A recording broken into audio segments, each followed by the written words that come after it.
శ్రీ సాయినాథాయ నమః. శ్రీ సాయి సచ్చరిత్రము 47వ అధ్యాయం. వీరభద్రప్ప చెన్నబసవప్పల కథ. గత అధ్యాయంలో 2 మేకల పూర్వ వృత్తాంతము బాబా వర్ణించారు. ఈ అధ్యాయం కూడా అట్టి పూర్వ వృత్తాంతములను వర్ణించుచు వీరభద్రప్ప చెన్నబసవప్ప కథలను చెప్పెదము. శ్రీ సాయి రూపము పావనమైనది. ఒకసారి వారి వైపు దృష్టి నెగడించినచో ఎన్నో గత జన్మల విచారములను నశింపచేసి ఎంతో పుణ్యము ప్రాప్తించినట్లు చేయును. వారి దయాదృష్టి మనపై నడిపినచో మన కర్మ బంధములు వెంటనే విడిపోయి మనకు ఆనందము కలిగును. గంగా నదిలో స్నానం చేయి వారి పాపములు తొలగును. అట్టి పావనమైనది కూడా యోగులెప్పుడూ వచ్చి తనలో మునిగి తనలో ప్రోగైన పాపములన్నీ వారి పాద ధూళిచే పోగొట్టెదరు అని ఆతురతతో చూచును. యోగుల పవిత్ర పాదధూళి చేతనే పాపమంతయు కడుక్కొని పోవునని గంగామాతకు తెలియను. యోగులలో ముఖ్య అలంకారము శ్రీ సాయి. పావనం చేయి ఈ క్రింది కథను వినుడు. వీరభద్రప్ప చెన్నబసవప్పలు పాము కప్ప కథ. సాయిబాబా ఒకనాడు ఇట్లు చెప్పసాగాను. ఒకనాడు ఉదయము ఉపహారం ముగించిన తర్వాత వ్యాహ్యాలకి పోయి ఒక చిన్న నది ఒడ్డున చేరితిని. అలసిపోవడిచే అతడు విశ్రాంతి పొంది తిని చేతులు కాళ్ళు కడుక్కొని స్నానం చేసి హాయిగా కూర్చొని ఉంటిని. అతడి చెట్ల నీడన కాలిత్రోవ బండిత్రోవ 2 కలవు. చల్లని గాలి మెల్లగా వీచుచుండెను. చిలుము త్రాగుటకు తయారు చేయుచుండగా కప్ప ఒకటి బెకబెకబెకలాడుచుండెను. చిక్కుముక్కి రాయి కొట్టి నిప్పు తీయిచుండగా ఒక ప్రయాణికుడు వచ్చి నా పక్కన కూర్చుండెను. నాకు నమస్కరించి తన ఇంటికి భోజనముకు రమ్మని వినయంతో ఆహ్వానించెను. అతడు చిలుము వెలిగించి నాకు అందించెను. కప్ప బెకబెకమనుట తిరిగి వినిపించెను. అతడు అదేమీ తెలుసుకొని కోరెను.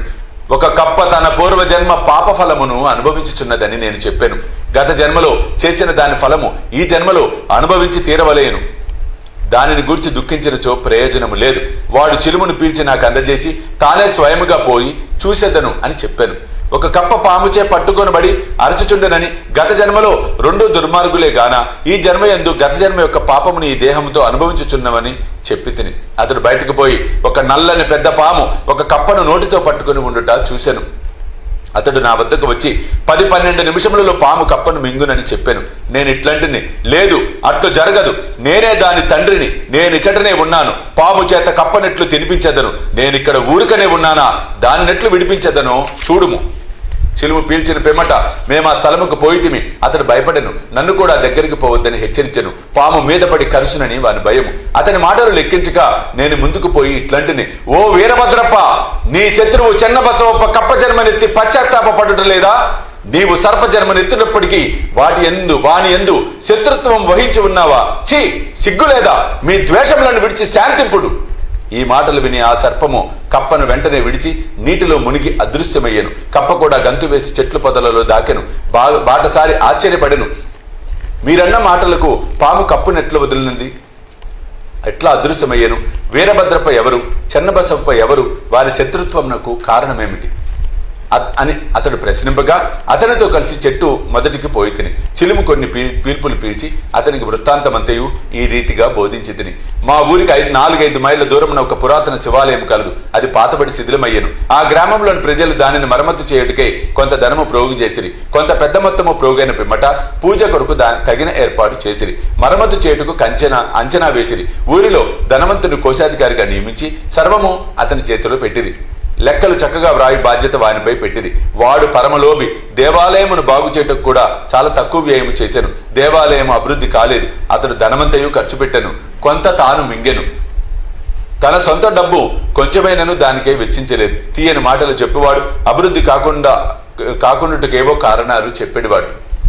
గ్రామస్తులు తిరిగి వాని వద్దకు పోయి అతడు సొంతముగా తగిన ధనసహాయం చెయ్యని ఎడల మందిరము వృద్ధి కాదని చెప్పిరి. వాని అంచనా ప్రకారము పని సాగించవలసినదని చెప్పుచు మరికొంత ద్రవ్యమును వసూలు చేసి ఇచ్చిరి. వాడు ఆ ధనమును పుచ్చుకొని పూర్వము వలె ఊరక కూర్చుండెను. కొన్నాళ్ళ పిమ్మట మహాదేవుడు వాని భార్యకు కలలో కనిపించి ఇట్లు చెప్పాను, నీవు లేచి దేవాలయము శిఖరము గట్టుము, నీవు ఖర్చు పెట్టిన దానికి 100 రెట్లు ఇచ్చేదను. ఆమె ఆ దృశ్యమును తన భర్తకు చెప్పెను. అది ధనము వ్యయమగుటకు హేతువగునేమో అని భయపడి ఎగతాళి చేయుచు అది ఉత్త స్వప్నమని, దాన్ని నమ్మవలసిన అవసరం లేదని, లేకున్నచో దేవుడు తనకు కూడా స్వప్నంలో చెప్పవలను కదా, తాను మాత్రం దగ్గరలేనా అనెను. ఇది దుస్వప్నము వల్లే కనిపించుచున్నది. భార్యాభర్తలకు విరోధము కల్పించినట్లుగా తోచుచున్నదని సమాధానం చెప్పాను. అందుచే ఆమె ఊరుకొనవలసి వచ్చెను.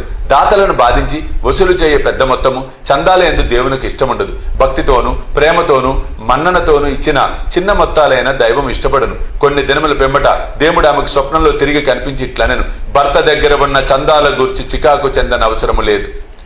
దేవాలయము నిమిత్తం ఏమైనా వ్యయము చేయమని అతనిని బలవంతము చేయవద్దు. నాకు కావలసినది భక్తి మరియు సద్భావం. కాబట్టి నీకిష్టమున్న సొంతం ఏదైనా ఇవ్వవలెను. ఆమె తన భర్తతో సంప్రదించి తన తండ్రి ఇచ్చిన బంగారు నగలు దానం చేయ నిశ్చయించెను. ఆ లోబి ఈ సంగతి విని చికాకు చెంది భగవంతుని కూడా మోసం చేయ నిశ్చయించెను.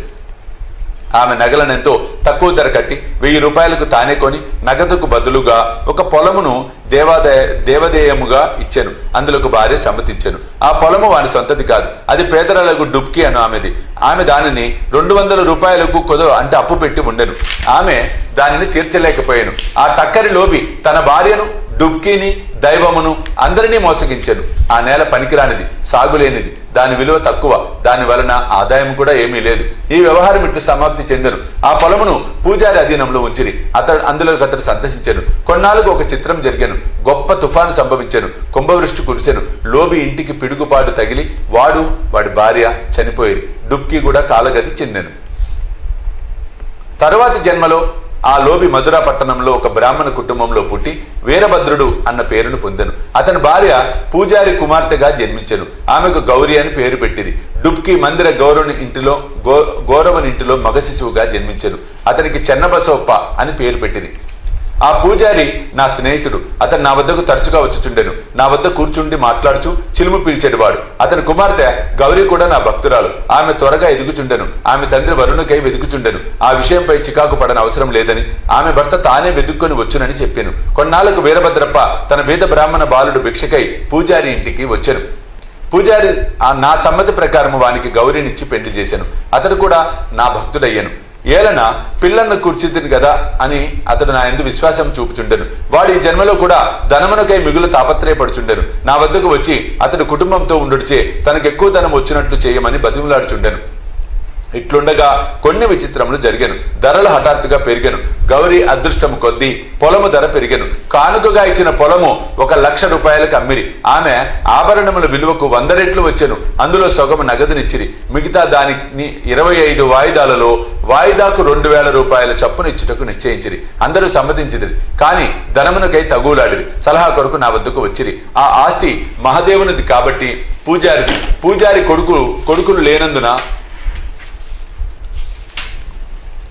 సర్వహక్కులు గౌరికి వచ్చాను.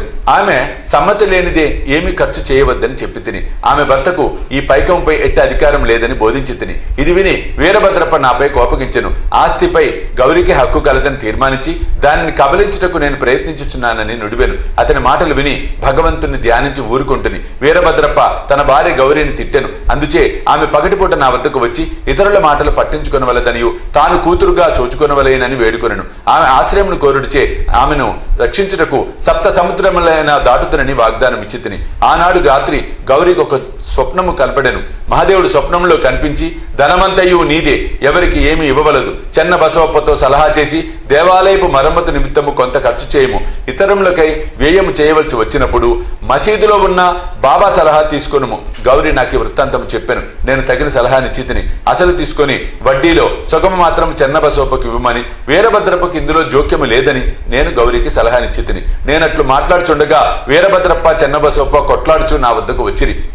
సాధ్యమైనంత వరకు వారిని సమాధాన పరిస్థితిని గౌరికి మహాదేవుడు చూపిన స్వప్న దృశ్యము చెప్పి తిని వీరభద్రప్ప మిగులు కోపించి చెన్న బసవప్పను ముక్కలుగా నరికెదనని బెదిరించెను. చెన్న బసవప్ప పిరికివాడు. వాడు నా పాదములు పట్టుకొని నన్నే ఆశ్రయించెను. కోపిష్టి శత్రువు బారి నుండి కాపాడదనని వానికి వాగ్దానం చేసి తిని కొంతకాలము వీరభద్రప్ప చనిపోయి పాముగా జన్మించెను. చెన్న బసవప్ప కూడా చనిపోయి కప్పగా జన్మించెను. చెన్న బసవప్ప బెకబెకలాడుట విని నేను చేసిన వాగ్దానమును జ్ఞప్తికి తెచ్చుకొని ఇక్కడికి వచ్చి వానిని రక్షించి నా మాటను పాలించుకుంటుని భగవంతుడు ఆపద సమయములందు భక్తులను రక్షించుటకై వారి వద్దకు పరిగెత్తును. భగవంతుడు నన్ను చెట్టుకు పంపి చెన్న బసవప్పను రక్షించెను. ఇదంతయు భగవంతుని లీల నీతి. ఈ కథ వల్ల మనం నేర్చుకున్న నీతి ఏమన్నా, ఎవరు చేసిన దానిని వారే అనుభవించవలెను. ఇతరులతో గల సంబంధములన్నిటినీ బాధను కూడా అనుభవించవలెను. తప్పించుకుని సాధనము లేదు. తనకెవరితోనైనా శత్రుత్వము ఉన్న ఎడల దానిని తీర్చవలెను. రుణము గాని శత్రుత్వ శేషము గాని ఉన్నచో దానికి తగిన బాధ పడవలెను. ధనమునందు పేరాశ గలవానికి అది హీనస్థితికి తెచ్చును, తుట్టతుటుకు నాశనం చేయును. 47వ అధ్యాయము సంపూర్ణము. సద్గురు శ్రీ సాయినాథ్ అర్పణమస్తు. శుభం భవతు.